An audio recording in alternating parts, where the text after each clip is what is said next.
Perdón. En el nombre del Padre, del Hijo y del Espíritu Santo. Amén. Vamos a ver, para concluir, las lecciones que enseña el alzamiento cristero. Primero voy a comenzar por las enseñanzas y las lecciones que no voy a tratar. Y después vamos a pasar a esas lecciones que sí voy a desarrollar brevemente. Y finalmente vamos a presentar a una persona. Esta vez no se tratará de un mártir, se tratará de un obispo y una persona clave en la vida de Concepción Cabrera de Armida. Me refiero a Monseñor Luis María Martínez. Ese sería nuestro programa de esta tarde.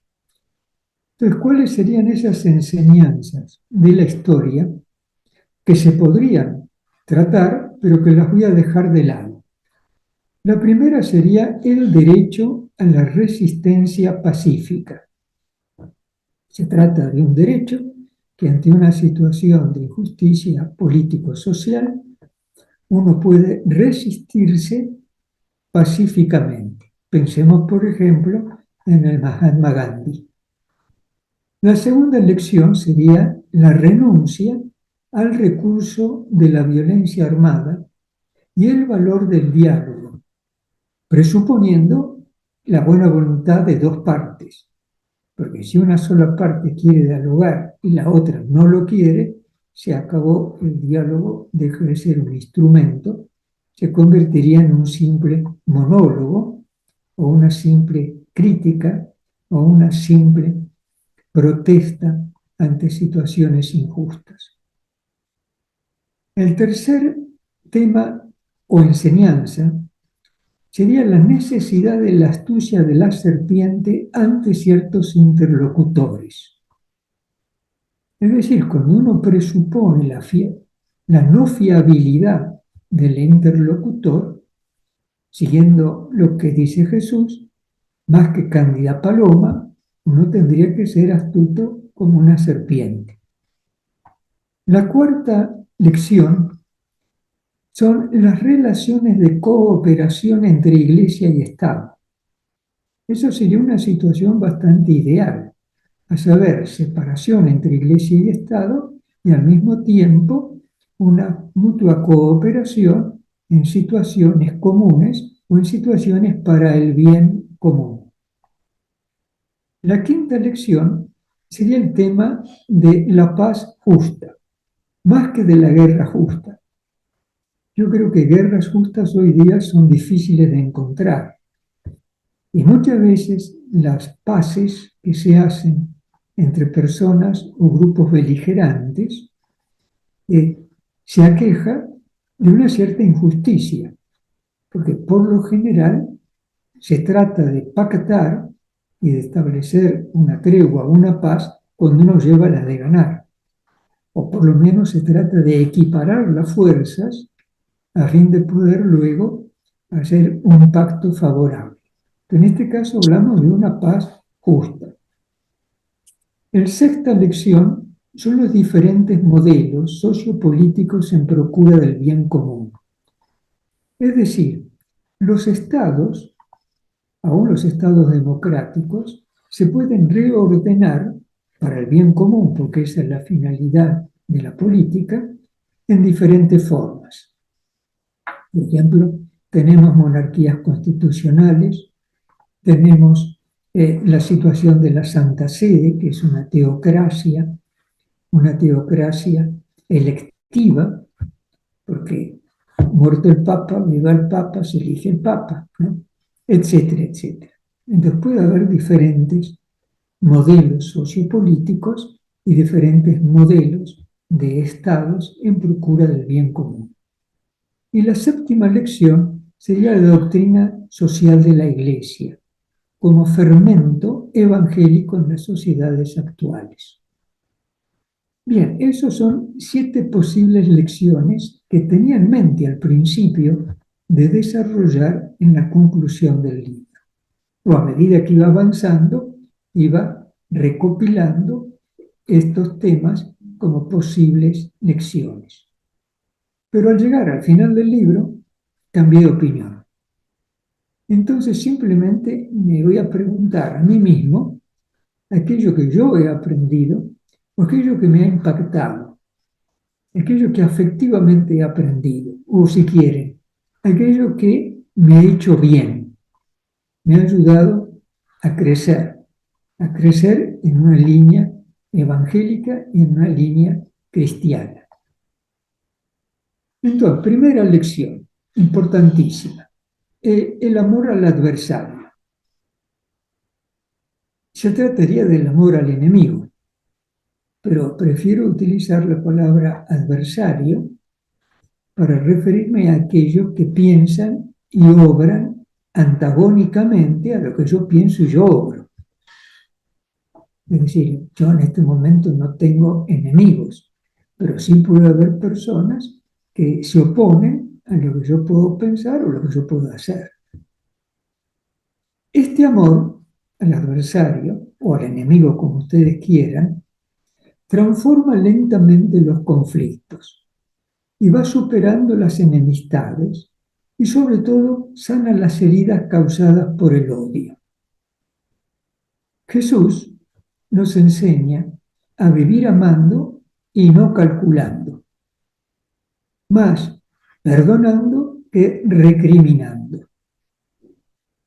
Por supuesto que este amor al adversario no anula el legítimo derecho de oponerse sin violencia y sin odio a la agresión y a las injusticias evidentes y prolongadas que pueden atentar contra la dignidad personal y sobre todo contra el bien común. El mensaje de Jesús es claro. Ahora, se trata de una invitación, no se trata de una imposición. Por ejemplo, la virtud de la justicia es algo exigible, se puede exigir, pero el perdón no se puede exigir. Al perdón se invita. El perdón va en el orden de la gratuidad. Bueno, todos sabemos que las guerras generan odios y perpetúan los odios. Hacen más difícil el perdón, más difícil la reconciliación. Como dijo Pablo VI, nada se pierde con el amor y la paz, todo se pierde con el odio y la guerra. Si nosotros miramos los dos grandes conflictos que tenemos en este momento en nuestro mundo contemporáneo, nos damos cuenta cómo el odio alimenta el odio, y así entra en una cadena y en una espiral difícil de salir de represalias, respuestas y siempre increyendo. Me refiero a la situación de Israel y Gaza. Cuando digo Gaza tendría que decir Hamas, no Gaza, es decir, el movimiento terrorista Hamas. Y luego la situación de Ucrania y Rusia. Sin entrar en juicios, lo que queda claro es que a la inmensidad de un ataque se responde con otro más grande y más inmenso aún.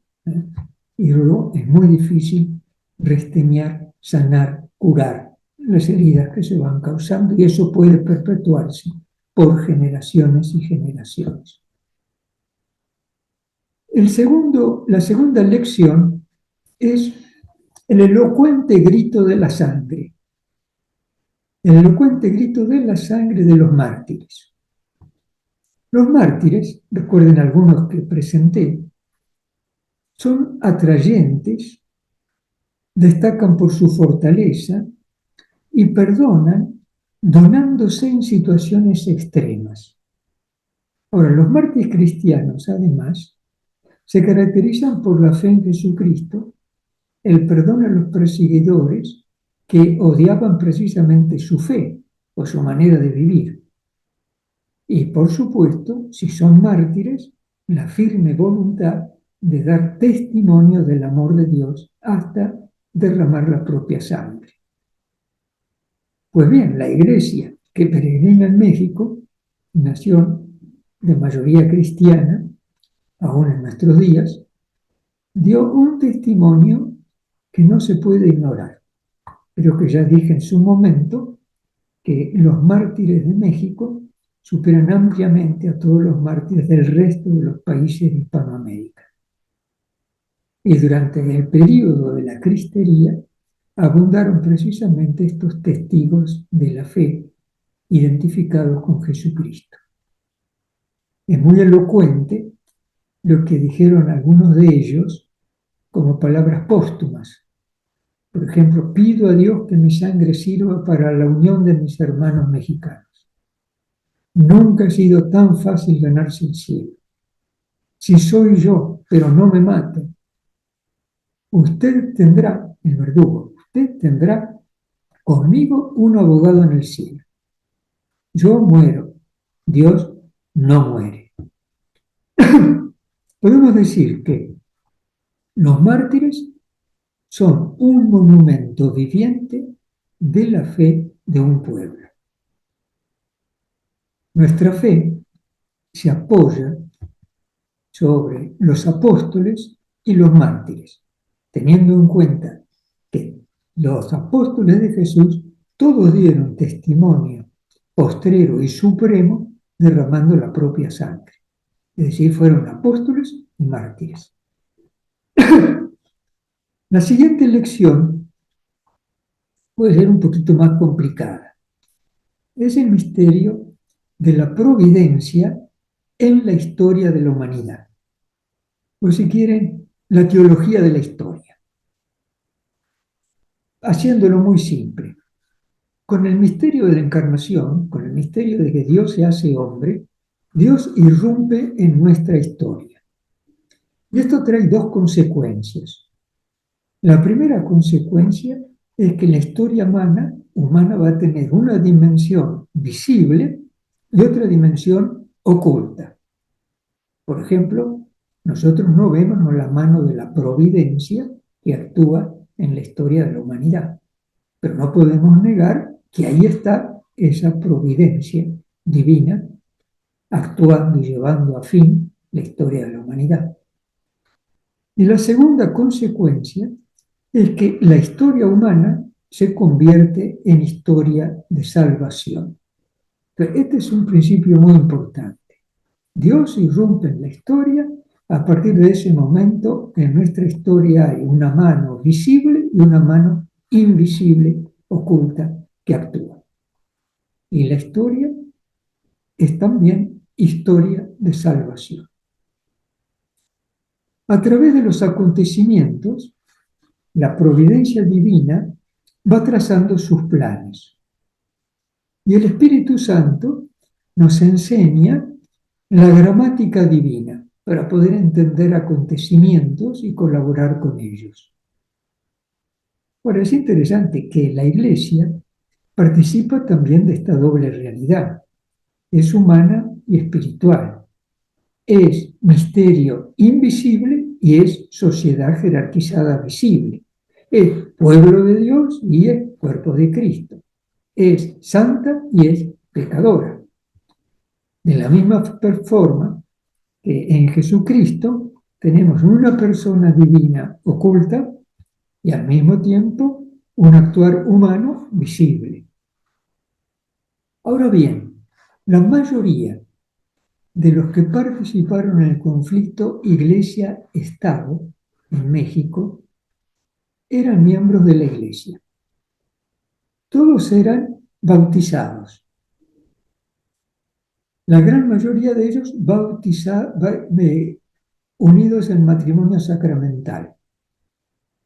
Es verdad que algunos de ellos habían renegado de su fe, pero no quita que habiendo recibido el sacramento del bautismo, había una fidelidad de Dios, lo que se llama el carácter que imprime el sacramento, una fidelidad de Dios respecto a la alianza con esas personas. Y al mismo tiempo hay que decir que entre los buenos, entre comillas, había vetas de maldad. Y en los malos, entre comillas, no faltaban rasgos de bondad. Y por último, en esta historia salvífica, además de nosotros, que actuamos en ella, hay tres agentes ocultos. Bueno, uno ya lo indiqué, el Padre Dios, Creador omnipotente y providente, que conduce por caminos insondables hacia un fin bienaventurado. El segundo agente es el diablo, conocido como Satanás, criatura personal, perversa y pervertidora que tiende y tienta al mal. De este mal, Dios puede sacar y saca un mayor bien para nuestro provecho. Y el tercer agente oculto es la Virgen María, la Madre del Señor y Señora de Guadalupe. Ella nos invita, aún en las situaciones más extremas y difíciles, a la confianza, diciéndonos: ¿no estoy yo aquí, que soy tu madre? Quisiera ahora leer unos textos de cartas de Monseñor Martínez, el director espiritual de Concepción Cabrera en los últimos 10 años de la vida de esta. En estas cartas es muy fácil ver cómo Monseñor Martínez, que era un hombre de oración y un auténtico contemplativo, ve también a través de los hechos la mano invisible de Dios obrando. Y por lo tanto escribe como ahora lo van a escuchar. En una carta en el mes de septiembre del año 1926, es decir, recién cuando empiezan a comenzar los alzamientos, escribe a la Madre Angélica Álvarez y Casa, una religiosa visitandina, un poco menor que ella, y que la venía acompañando desde hacía un tiempo. Y le dirá esto: en cuanto a la situación de México, es terrible. Algunos sacerdotes católicos han sido fusilados, pero tenga la seguridad de que esta persecución es una gracia de la misericordia infinita que quiere infundir en todos nosotros el verdadero espíritu cristiano, y que después de estos sufrimientos, que quizá aumenten, vendrá una época de maravillosa prosperidad para la Iglesia de México. Pídale a Dios que todos tengamos el valor y la constancia indispensables para aprovecharnos de estas gracias de Dios. ¿No les parece increíble? Al año siguiente, como ya ha comenzado la persecución más abierta, ya han muerto personas bastante cercanas a Monseñor Martínez y muy conocidas, como podría ser el maestro Anacleto González Flores. Vuelve a escribir a la visitandina y le dice: de veras hay que dar gracias a Dios por lo que está haciendo por nuestra patria. Oh, su divina lentitud para salvarnos es adorable. Son tan preciosos estos tiempos que a las veces quisiera que se prolongaran. Él sabe bien lo que hace y podemos estar seguros de que con admirable sabiduría e inmenso amor está realizando de tal manera la salvación de su pueblo que volverá a decirse: no obró igual con ninguna otra nación. Bueno, llama la atención. Vamos ahora a un par de cartas escritas a su dirigida Concepción Cabrera de Armida. Luego de la destrucción por un bombardeo del monumento de Cristo Rey, que estaba ubicado en el Cerro del Cubilete, casi en el centro de la República, Monseñor le escribe a Conchita diciéndole esto: qué crimen horrible lo del Cubilete, pero peor fue el del Calvario, y de allí brotó nuestra redención. El odio y el amor se unieron en el Calvario para proclamar el reinado universal de Jesús. El odio y el amor se han unido en el Cerro El Cubilete para proclamar el reinado de Jesús en México. El amor se refiere a la construcción de ese gran monumento a Cristo Rey y los actos de reparación que siguieron al bombardeo y a la destrucción de la imagen. Siempre será Jesús señal de contradicción. y tanto el amor de los suyos como el odio de sus enemigos proclaman su grandeza. Ya verá usted cómo, sobre las ruinas que produjo el odio, se levantará el magnífico monumento del amor. Y ese monumento será profundamente cristiano, pues tendrá como bases el amor y el dolor. Esto fue en el año 1928. En mayo de 1929, las religiosas de la Cruz, en cuya fundación Concepción Cabrera tuvo gran parte, al igual que el padre Félix Rouget, cuando la comunidad es secuestrada, raptada y deportada a las Islas Marías, que sería algo así como nuestra isla Martín García, ¿no? O sea, fuera del continente, lejano de la costa, un penal donde se mandaban las personas más difíciles. En este caso, durante el alzamiento cristero, todo aquel que se encontraba o en armas o inmiscuido en armas y que no moría en las contiendas, era enviado a las Islas Marías. Bien, ¿qué dice nuestro buen Monseñor Martínez el 11 de mayo de 1929, escribiéndole a Concepción Cabrera? ¿Qué le dice? Escuchen bien.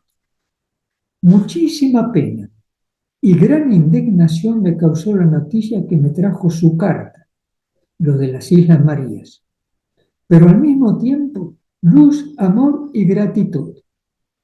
Jesús dispone de lo suyo, tiene perfectísimo derecho y nadie se lo puede limitar. Qué dicha que Jesús disponga hasta ese punto de lo suyo.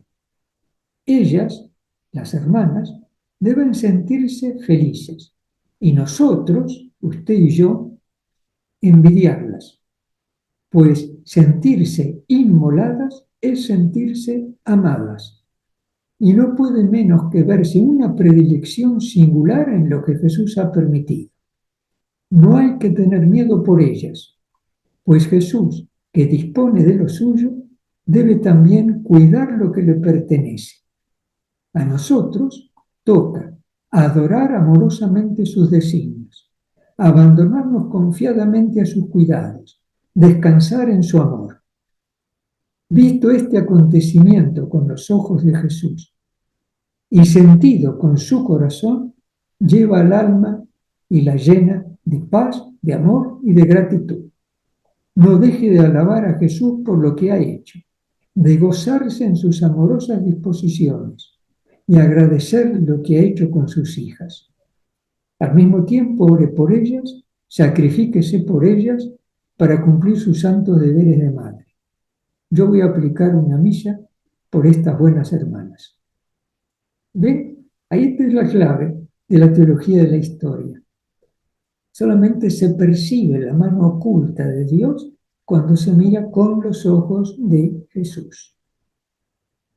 Bueno, todo esto nos lleva a decir una palabra sobre Monseñor Martínez, y es de quien ahora quiero hablarles. Una persona bastante particular.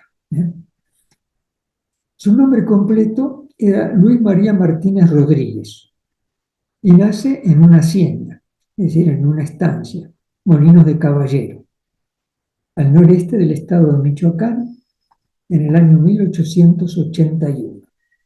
Su padre se llamaba Rosendo Martínez Fierro y su madre María Ramona Rodríguez Loaiza. Resulta que su padre fallece cuando todavía no había cumplido Luis María 2 semanas de vida. Es decir, quedó huérfano inmediatamente y no tuvo otros hermanos ni hermanas. Ante la muerte del padre, Ramoncita, la viuda, con su pequeño hijo, fueron acogidos por un hermano de doña Ramona, que era sacerdote, el padre Casimiro Rodríguez Loaiza, y era capellán y vicario en Tepuxtepec. Y los tres más tarde se tienen que mudar a Poroándiro, y finalmente a Morelia, y quedan bajo el cuidado de otro hermano de la madre, el señor Sabino. A los 9 años, entra en el seminario menor de San José de Morelia, y ahí va a pasar gran parte de su vida. Esto es curioso, gran parte de su vida. Fue ordenado sacerdote, siguió como profesor en el seminario, siguió como vicerrector en el seminario, luego fue rector en el seminario, fue profesor en el seminario de diversas materias, y luego cuando fue obispo auxiliar de Morelia, como Monseñor Ruiz estaba exilado, o mejor dicho, lo habían mandado desterrado fuera del país, él se quedó también encargado del seminario. A los 20 años había terminado sus estudios de filosofía y de teología, y aún más, había comenzado los estudios de psicología y de sociología, pero no tenía la edad canónica para ser ordenado sacerdote, entonces tuvo que esperar 3 años más. A los pocos tiempos es nombrado administrador apostólico de la diócesis de Chilapa.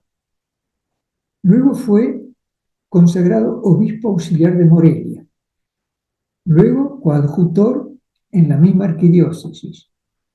Y en 1937, cuando ya había terminado el conflicto cristero en el año 29, pero todavía algunos estados y algunos gobernadores continuaban con la persecución, fue nombrado arzobispo de la Ciudad de México, es decir, la arquidiócesis primaria de México.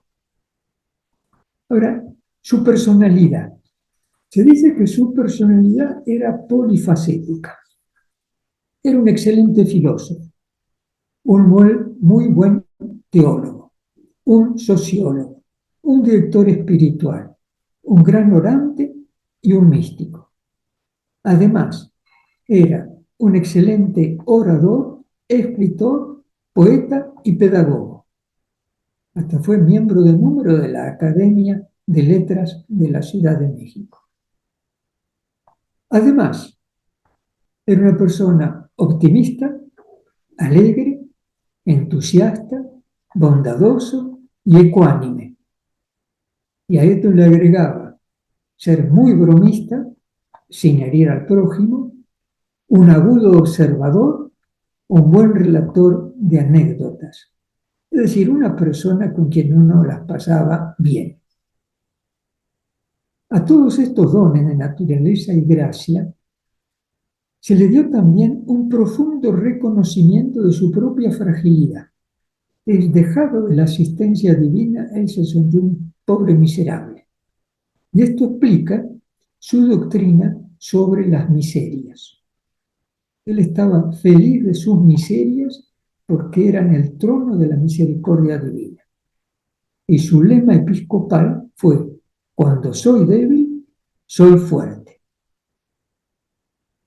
Bueno, en cuanto explota la revolución en 1910, él tuvo una gran actividad pastoral en Morelia, principalmente, y en el estado de Michoacán en consecuencia, organizando al clero, organizando grupos de católicos, ante una nueva situación social que él, como sociólogo, veía que iba a tener lugar.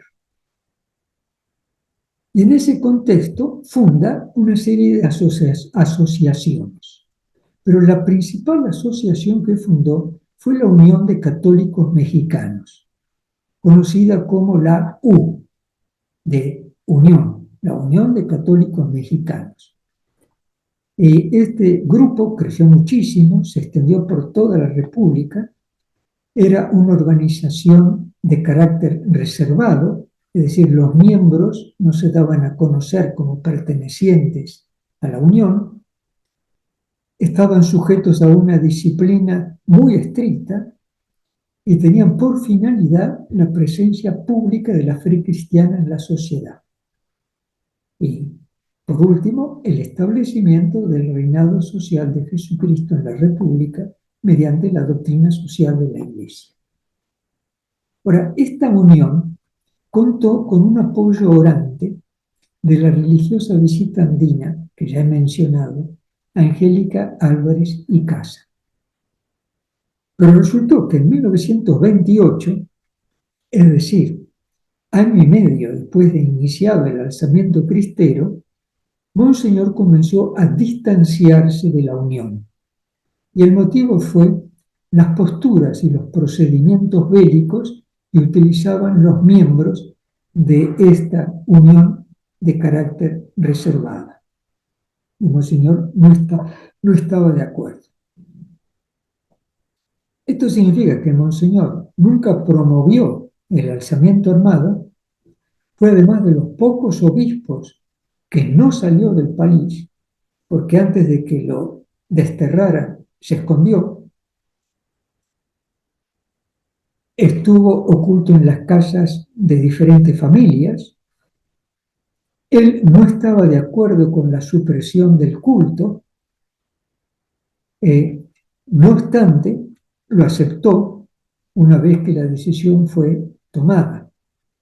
Y por supuesto, se encargaba de organizar el culto clandestino en casas de familia, responsable de la diócesis de Morelia, porque Monseñor Ruiz y Flores estaba desterrado. Tampoco estaba de acuerdo con el uso de la violencia armada. Y el motivo principal que traía era este, porque no tiene posibilidades de éxito alguno. Y eso hacía para él a la licitud de este alzamiento armado. Ahora, ¿por qué él consideraba que no tenía posibilidades de éxito alguno? Simplemente por el apoyo que Estados Unidos daba al gobierno federal. En ese caso, Monseñor dijo desde el principio, esto no tiene posibilidades de éxito, por lo tanto no se justifica. Ahora, también hay que decir que muchos cristeros eran muy conocidos y allegados de él, algunos mártires inclusive, dado que pertenecían a la Unión de Católicos Mexicanos que se habían alzado en armas. Esto significaba que moralmente y afectivamente estaba muy cercanos a ellos. Otra cosa interesante es cómo se influenció mutuamente Monseñor Martínez con Concepción Cabrera de Armida. Monseñor Martínez entra en la vida de Conchita en los últimos 10 años de vida de esta, y cada año le fue predicando los ejercicios espirituales. Y hay una numerosa correspondencia de uno y de otro. Ahora, por su parte, Conchita tuvo también una influencia grande a nivel de maternidad espiritual. Y toda la doctrina del sacerdocio de los fieles, en un primer momento, Monseñor la fue estructurando, conceptualizando, a partir de sus contactos con Concepción Cabrera de Armida. Y hay que decir que hubo también otras mujeres que contribuyeron a esta concepción del sacerdocio de los fieles o el sacerdocio místico de los fieles que explicaba y predicaba Monseñor Martínez. Bueno, una era la religiosa Angélica Álvarez y Casa, de quien ya hablamos, luego Concepción Cabrera, y luego hubo otras dos señoras muy comprometidas en el ámbito religioso y social. Una se llamaba Concepción Dorrensain, organizadora de una comunidad clandestina en su propia casa, y otro tanto de María Inés Sánchez, persona que tuvo una gran influencia pastoral y social. Resultó que cuando llega en 1929 los arreglos pactados entre el gobierno y las autoridades eclesiásticas, se creó una situación de gran desconfianza y de división en las filas católicas. Y las primeras víctimas fueron los dos obispos que pactaron los arreglos. Monseñor Martínez, ante esta situación, comenzó a abrir un diálogo a nivel político entre los enemigos, entre comillas, de la Iglesia y los católicos más radicalizados. Es decir, fue un fermento de paz. Respetó los arreglos, aunque no estaba de acuerdo en el fondo con ellos, porque Monseñor Ruiz, su obispo, había sido uno de los obispos pactantes por obediencia a las directivas papales, porque tenía una visión teologal, mística de la realidad sociopolítica y porque tenía gran confianza en la mansedumbre, la moderación y la paz. Ahora, él sabía que estos arreglos, en el fondo, significaban la sumisión de la Iglesia al Estado porque las leyes anticlericales no habían sido derogadas. Y ante entonces esa sumisión había que negociar. Y por eso Monseñor, una vez ya arzobispo de México, va a entablar muy buenas relaciones con el presidente Lázaro Cárdenas y con el presidente Manuel Ávila Camacho. Y esta buena relación permitió aliviar las tensiones entre el gobierno y la Iglesia. Bueno, todo lo que hizo en cuanto al arzobispo de México fue inmenso. Solamente voy a mencionar dos o tres cosas un poco originales. La primera fue que intervino unos 4 o 5 minutos en una película de largometraje filmada en 1942 sobre Jesús de Nazaret. Y esto ocasionó que para algunas personas, metido acá el arzobispo de México, en ámbitos políticos, en ámbitos empresariales, iba a la Plaza de Toros para reunirse con la gente, mezclado con los artistas, etcétera, etcétera, no le faltó crítica. Y lo segundo, fue nombrado miembro de la Academia Mexicana de Lenguas. Y esto también dio lugar a que se estuviese moviendo en ámbitos que de católicos no tenían más que el bautismo. Fallece el 9 de febrero de 1956.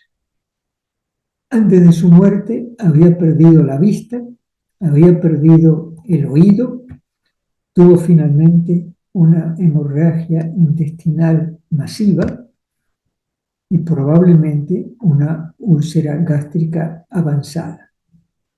Es decir, él muere a los 75 años de edad, de una manera u otra, en cuanto arzobispo de México, estaba destinado a ser cardenal de la Iglesia Católica, pero por diferentes motivos. Primero, su rechazo, y segundo, las críticas que se hacían sobre sus personas por sus diferentes tipos de contactos con el mundo político, el mundo empresarial, el mundo de los artistas, etcétera, etcétera, etcétera,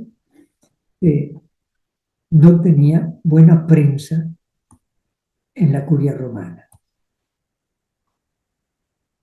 Para decir algo más sobre esto y la no buena prensa, Monseñor recibía todas las semanas un atado de habanos de Cuba. Una persona pudiente de Cuba le mandaba habanos y Monseñor fumaba sus habanos en cuanto al arzobispo de México. Como ya dije, iba también a la Plaza de Toros a fin de encontrarse con la gente y con los toreros, a fin de promover la buena noticia de Cristo resucitado en esos ámbitos. Otro tanto en el mundo de las letras, otro tanto en el mundo de los artistas. Bien, vamos ahora a ver unas fotos de nuestro ínclito Monseñor Martínez. Si nos podemos pasar, por favor.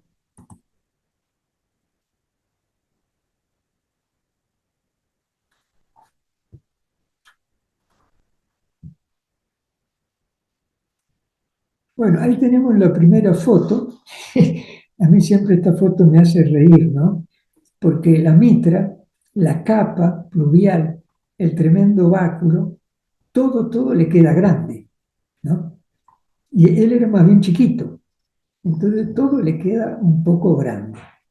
pero era una persona tan excepcional que inspiraba un gran respeto y una gran confianza. Y aparte, siendo una persona divertida, atraía a la gente, de cualquier color que fuera. En la segunda foto, ya está un poco más asentado, por así decir, en su servicio de episcopal. Pasamos a la tercera.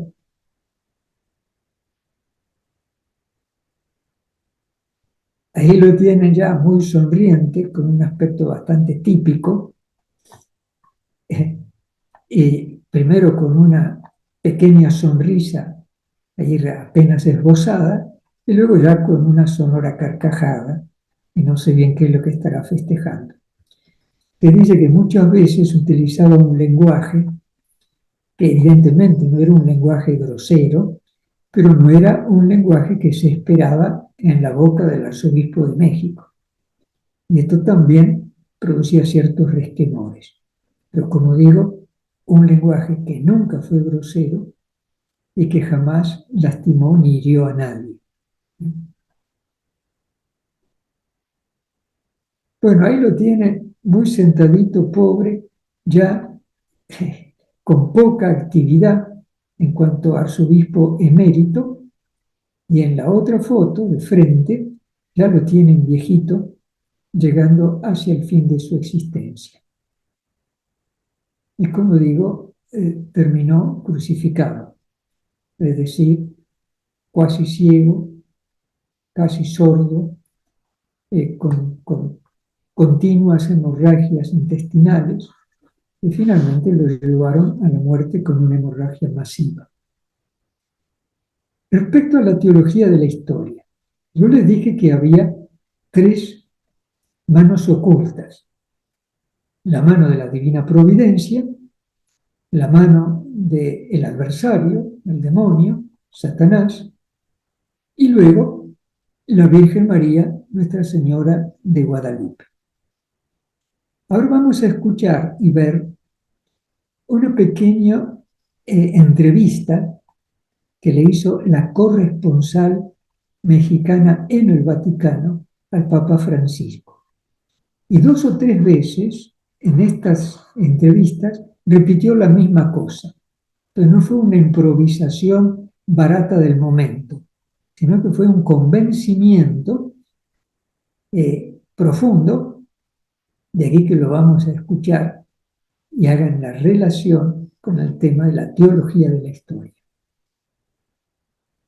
Yo pienso que a México el diablo lo castiga con mucha bronca por esto.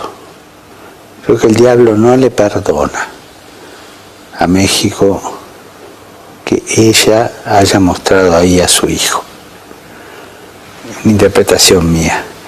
O sea, México es privilegiado en el martirio por haber reconocido, defendido a su madre. Y esto lo sabe usted muy bien. Usted va a encontrar mexicanos católicos, no católicos, ateos, pero todos guadalupanos. Es decir, todos se sienten hijos. Hijo de la que trajo al Salvador, al que destruyó al demonio. O sea, lo de la santidad también está unido ahí. Yo creo que el diablo le pasó la boleta histórica a México, ¿no? Y por eso todas estas cosas. Usted ve que en la historia siempre han aparecido focos de conflicto graves, ¿no? Bueno, con esa palabra del Papa hemos llegado al término de nuestras charlas. Ahora no les queda más que leer el libro. Y si ya lo han leído, denle otra mirada. Seguramente lo van a ver con ojos diferentes.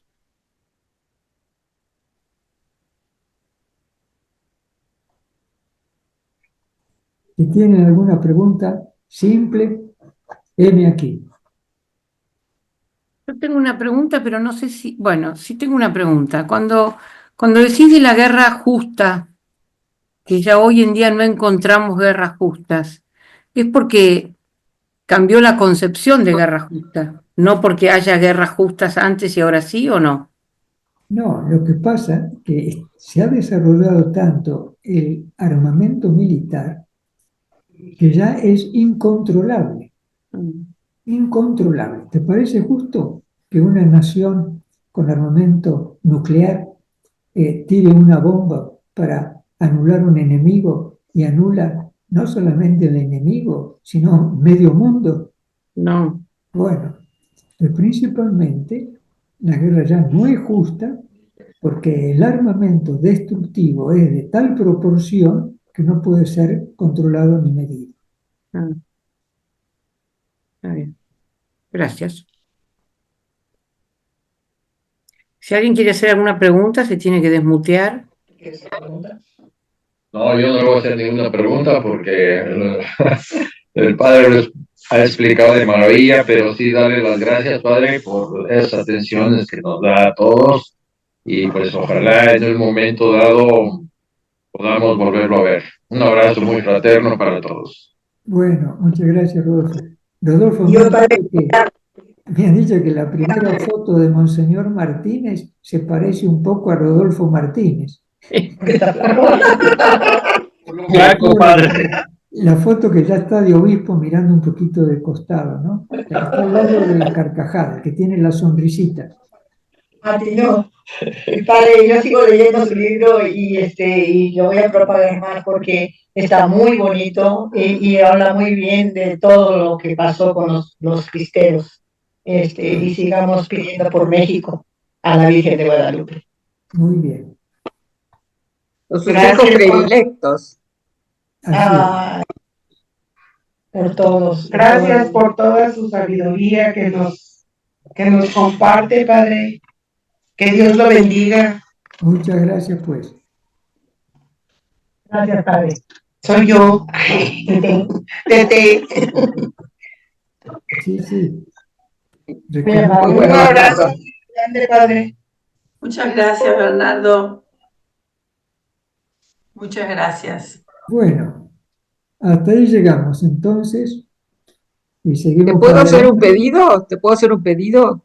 Vamos a ver, Me gustaría tener la foto de Monseñor Martínez, la primera, esa que está con sonrisa. por supuesto. Siempre lo encontré muy serio, toda la parte de alegría y buen humor y todo eso no tenía idea de él. Sí, era una persona muy divertida y muy ocurrente. Genial, Sí. genial. Lo quiero más todavía. Bueno, el padrino. Mi padrino, ¿eh? Sí.